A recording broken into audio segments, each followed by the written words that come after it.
Kag sa good vibes, hindi lang tawo ang ginbuligan nga mabutang sa evacuation center sa paglupok sang bulkan Kanlaon. Pati kasapatan ang ginbuligan man.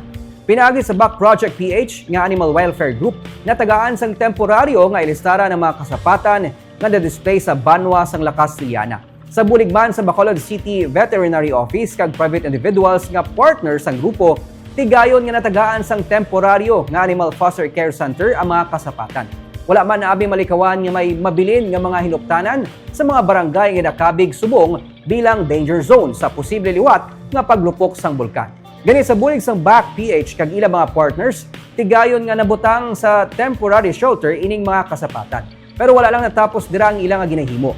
Nagapanahagan-hagan man sa karon ang grupo o kung nagapanawagan man sa karon ang grupo para sa mga volunteers nga makabulig sa pag-maintain sang katinlo sa ilang temporary shelter para sa mas komportable kag mas healthy nga palibot para sa kasapatan.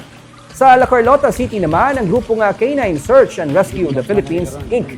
Kaupod ang Blessed Mini Sanctuary kag magkakbay ang nagsaka man sa Barangay Araal sa La Carlota City para pakanon ang mga nabilin ng mga hinuksanan sa mga residente nga nag-evacuate. Pati ang mga residente, ginpangdalaan man nila sang pagkaon. Nag-coordinate man ang grupo sa CDRMO kag sa barangay sa pagpadulong sa lugar. Padayon sila nga nagadulong sang bulig sa kasapatan kag sa mga pumuluyo sang among lugar.